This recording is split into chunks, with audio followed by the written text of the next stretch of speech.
Est-ce que l'IA a sa place dans les foyers, les MEX, les services d'AEMO, les IME, dans le secteur du travail social en général?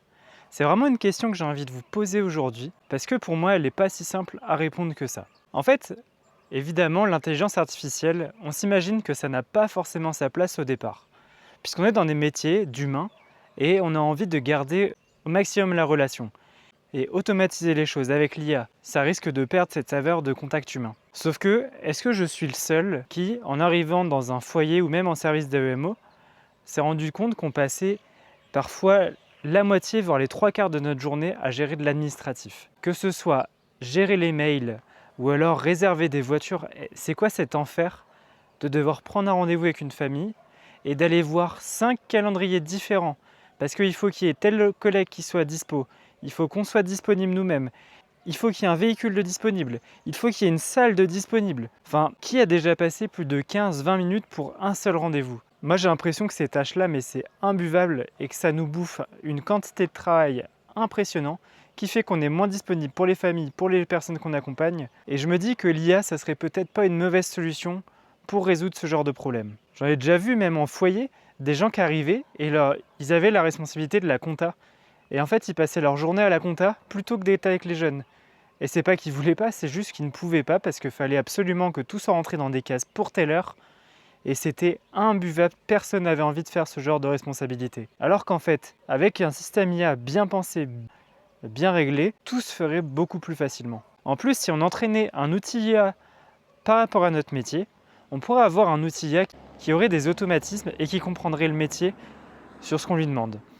Par exemple, si c'était prendre les rendez-vous, imaginez, on pourrait faire comprendre à l'IA que par exemple aller à une audience, c'est s'attendre à avoir des heures de retard et ressortir avec une fatigue émotionnelle qui ne nous permettra pas de faire un autre gros rendez-vous directement derrière. Et tout ça, on peut essayer de le mettre en place pour que ça soit le plus proche de notre métier sur le terrain. Donc 10 minutes après, elle ne va pas te coller un entretien familial alors que tu as juste besoin d'être un petit peu posé ou de réfléchir à ce qui vient de se passer. Ou imagine aussi, tu prends un rendez-vous avec les familles, l'IA te propose directement 3 créneaux où tu es disponible, ça propose aux familles ce rendez-vous, si elles valident, ça te réserve une voiture, ça te réserve une salle, et ça envoie un rappel automatique à la famille, sans que tu n'aies rien à faire de plus. Évidemment, tout ça pose des questions, puisqu'il faudrait qu'il y ait une protection des données qui soit infaillible, qui ne permettrait pas d'être utilisée ou d'être récupérée à mauvais escient. Et il y a aussi une autre question par rapport à l'IA, et je pense que c'est celle qui fait le plus débat, c'est où est la limite de l'utilisation de l'IA? Jusqu'où on va? Est-ce qu'on s'en sert aussi pour nous accompagner à l'écrit et aller plus vite sur nos rapports? Je pense qu'il y a vraiment des limites à fixer, à comprendre. Et moi, sur ce point-là, par exemple, je suis pas forcément pour utiliser l'IA pour écrire mes rapports et pour me faciliter la vie. Parce que écrire, c'est un travail, c'est vraiment difficile. C'est quelque chose qu'il faut apprendre, qu'on met du temps à comprendre. Et je pense que si on ne fait que écrire avec l'IA, on va finir par ne plus avoir à écrire. Enfin, ça c'est mon avis perso, c'est un peu mon intuition, on va dire même, peut-être que je me trompe. C'est tellement un muscle qu'il faut travailler régulièrement que si on utilise l'IA pour écrire, on va plus s'en sortir. Et ça va être difficile d'avoir un outil qui va juste nous aider, mais pas trop.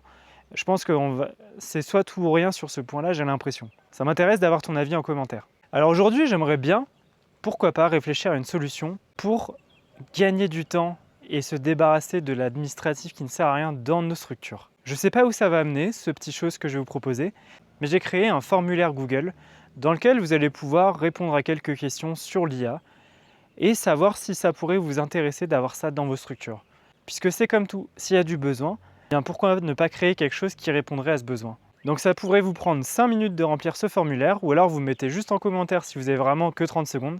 Et l'idée, c'est d'avoir le plus de retours possible pour savoir quel outil serait le plus adapté dans les métiers du social. Et on verra à partir de tout ça où nous mènera la suite de l'histoire. Vous verrez vite que sur cette chaîne, on lance plein de bouteilles à la mer, et puis s'il y en a une qui prend un jour, on ira développer quelque chose ensemble. Je vous dis à bientôt pour une prochaine vidéo.